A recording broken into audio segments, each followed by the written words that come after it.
Hi, so this is Sean. So today's video is going to be about the Filson Journeyman. A couple of videos ago, I made a video about how I want to get a new backpack. I made the decision and I bought the Journeyman. Here is some of the things that came in the package. Came from Italy, which is weird. Barracuda is also now owned by an Italian company, and I guess they own Filson too. I don't know. I haven't looked it up. So this bag, in terms of the materials, you probably know that's me. A nice fetching shot of me wearing the Journeyman. Photography by my son. So tin cloth, oiled tin cloth, like a canvas. This is a picture of two pairs of shoes wrapped up just to illustrate the capacity of the bag, and I'm going to do that a little bit more in a bit because I think that's important. I think it's 23 litres. So you've got the oiled canvas, and then you've got a twill on the back and at the bottom, and leather accents on the straps. The front pocket is really big, actually. I'm really impressed by it. There's like little slots for pens and your phone or whatever. The front pocket is massive and it's really useful. It's got like a little loop to make it easy to open. It's got buttons so it can expand slightly. I didn't expect the front pocket to be so big. You've got a laptop compartment, a zippered compartment at the front, and you've also got a little slot where you can slot things in. This is going to be my everything bag. It's going to be the bag that I use for work and holidays and things like that. So I'm going to illustrate the capacity a little bit later.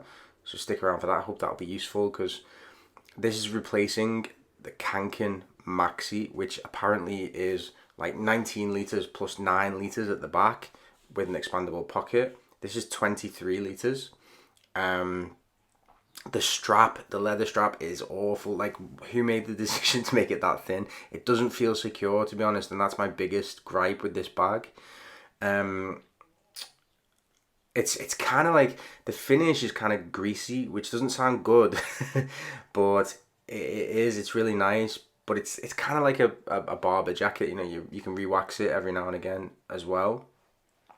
One of the biggest qualms I had with this is whether I should go for the bag, considering it's £380, which is very expensive, and it's not even made in America anymore. It's made in Vietnam.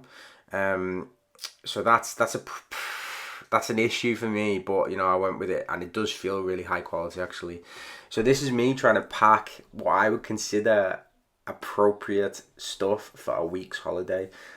So a pair of shoes, a pair of jeans, two pairs of shorts, 3 t-shirts, a rugby top, 2 shirts, 7 pairs of undergarments, and 2 pairs of socks, assuming that it's a hot place, a wash bag, and a pack away raincoat. So this all fit in the bag.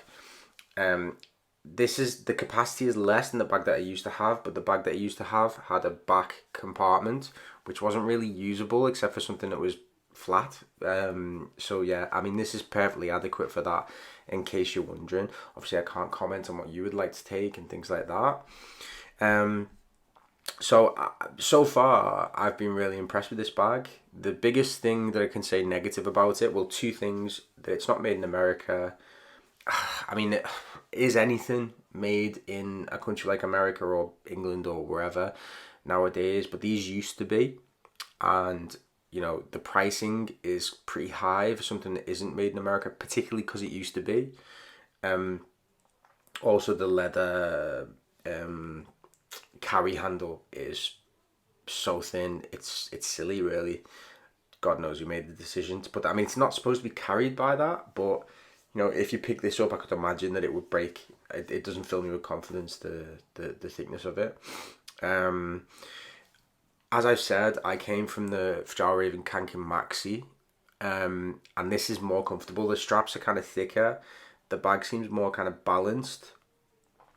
The Kanken straps always seemed a bit thin, and like they didn't feel particularly nice when you wear them, but this feels more comfortable.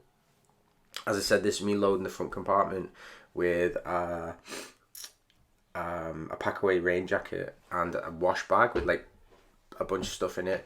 It's still not completely full. It's really big, the front compartment. I think it's really good for like holidays and stuff, because for example you could put a book in the front, your headphones, whatever. This is me packing it and showing you how it wears on my back. Yeah, so I can't really apart from those two negatives, I think this is worth the money, to be honest. It feels like a quality bag, and it feels a bit more grown up than the Fjall Raven.